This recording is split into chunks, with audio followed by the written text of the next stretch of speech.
You remember the feeling, don't you? It wasn't a singular, violent trauma. It was an atmospheric pressure, the gentle, almost invisible pressure of a parent's sigh, a teacher's knowing glance, or the casual, cutting phrase, "Why can't you be more like?" You grew up not as an individual with an inherent, intrinsic worth, but as a perpetual work in progress, always measured against a distant, polished silhouette. The feeling settled in your small chest like a cold, dense metal. The realization that your existence was not a celebration, but an audit. And here is the cruel, silent paradox that haunts your adult life. The mechanism that saved your relational security as a child is now the self-sabotage seed that chokes your true self. To survive the environment of comparison, you learned to become a spectacular observational genius. You learned to read the air, mimic the successful one, and surgically prune away any trait that didn't align with the desired, validated image. This was your adaptive camouflage. It was a brilliant, necessary survival strategy to secure love, attention, or simply peace. But that camouflage is no longer serving you. Now, in the quiet of your own life, you find yourself incapable of celebrating your own wins. The goalposts shift the moment you cross the line. You cannot commit to a simple passion because a silent, tyrannical judge, the amalgamated voice of every person you were compared to, whispers, "Someone else is already doing it better, so why even start?" You are locked in a cage made of someone else's success, and the only key is the self you abandoned long ago. Let's trace the deep, neurological imprint of this hidden life lived in the shadow of comparison. What we're talking about is not just a habit of low self-esteem. It is a fundamental disruption in the development of the default mode network, DMN. The DMN is the brain's baseline, the system responsible for self-reflection, introspection, and establishing a cohesive sense of self. When a child is constantly compared, their DMN is hijacked. The child cannot focus inward to develop a coherent narrative of self. I am this, I want that, I feel this way. Instead, their self-perception is outward-facing, dominated by a feedback loop of external validation. We call this the wound of external locus of self-worth. The inner compass is broken. The child's sense of goodness is located entirely outside of themselves, placing them on a psychological tightrope. This leads directly to hypervigilance, not just for threats, but for affirmation. You are constantly scanning rooms, conversations, and social media feeds, not for enjoyment, but for data points. Who is winning? What is the standard? How close am I to the desired metric? Your nervous system is perpetually activated, seeing every successful person not as an inspiration, but as a direct existential threat to your own tentative identity.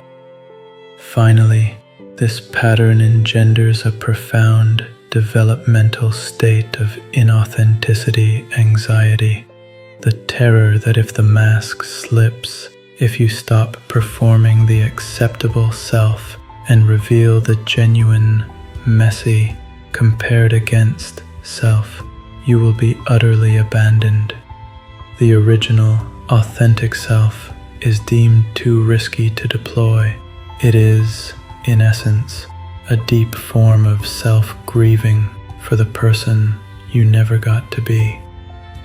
The comparison did not just impact your performance, it neurologically rewired your ability to trust your own inner experience.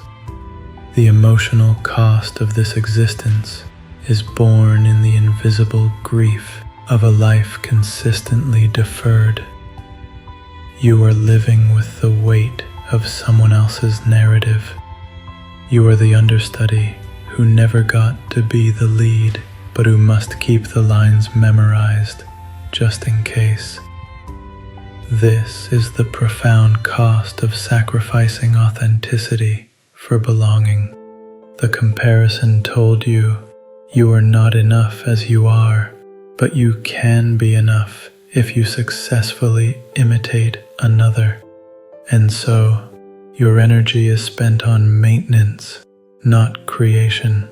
It is spent sustaining the facade rather than investing in the messy, risky business of becoming.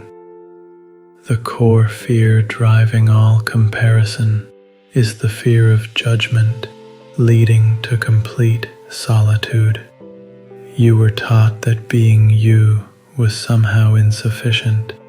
The comparison planted the seed that the only way to avoid emotional starvation was to adopt the identity that received the most nourishment. The ultimate consequence is that even when you are successful, when you achieve the external metrics, you cannot internalize the win. It feels like a borrowed victory, a cheap imitation.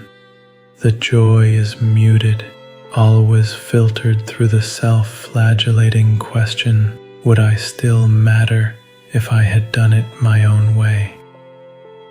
The ancient philosopher Soren Kierkegaard once spoke of the sickness unto death, which he described as the despair of not willing to be oneself or willing to be someone else. For the child of comparison, this sickness is a daily reality.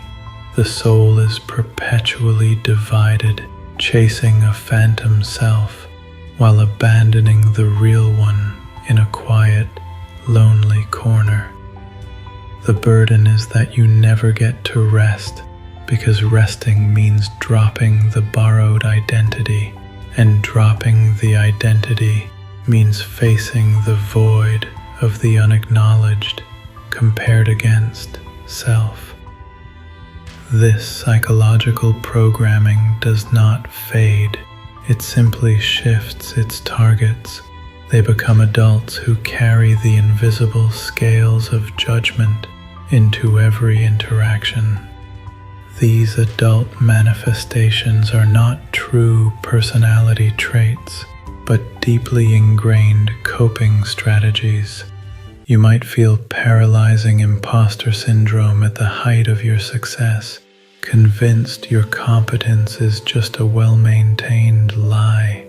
You might sabotage relationships just as they deepen, fearing that true intimacy will expose the lack of a core self behind the performance. You become the person who cannot accept genuine compliments, instantly deflecting them because the compliment feels directed at the mask, not the person behind it. They struggle with clear boundaries, often saying yes to things they hate because the perfect person that they are trying to be is always agreeable and high-achieving. You exhibit an inability to rest or have unstructured time, seeing stillness as laziness or moral failure, a time when the comparison loop can restart. You find yourself chronically dissatisfied with material possessions or achievements, always looking ahead to the next thing, because the inner satisfaction button was wired to the external validation circuit. The crucial first step in unlearning this is to witness the pattern without judgment. Stop gaslighting the pain. Stop telling yourself it's just low self-esteem.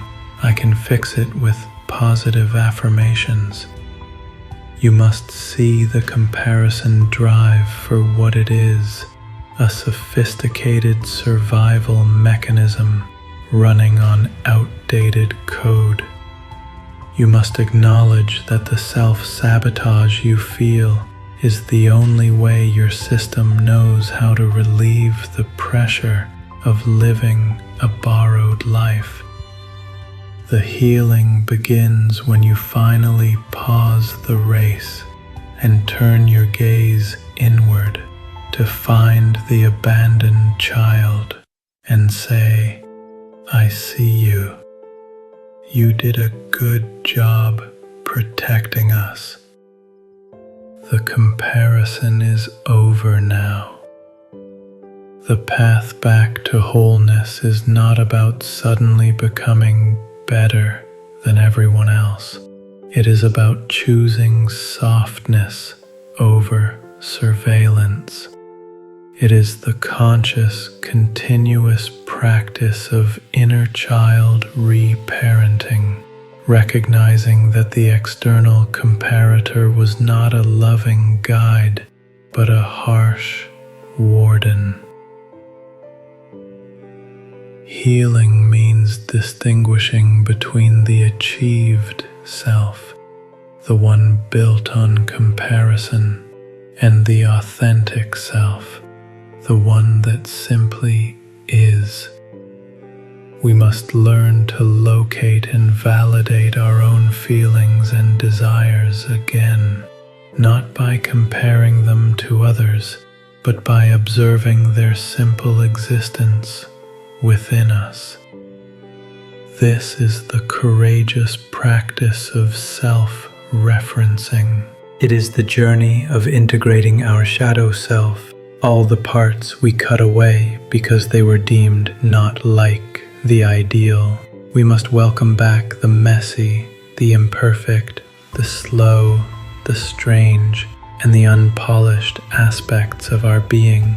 The great Swiss psychiatrist Carl Jung advised, "The most terrifying thing is to accept oneself completely." The reason it is terrifying is because it means accepting the self that was rejected, the self that was the constant runner-up. But in that terrifying acceptance lies freedom. You were never meant to be a perfect copy of someone else. You were meant to be an imperfect, singular, and beautifully specific version of you.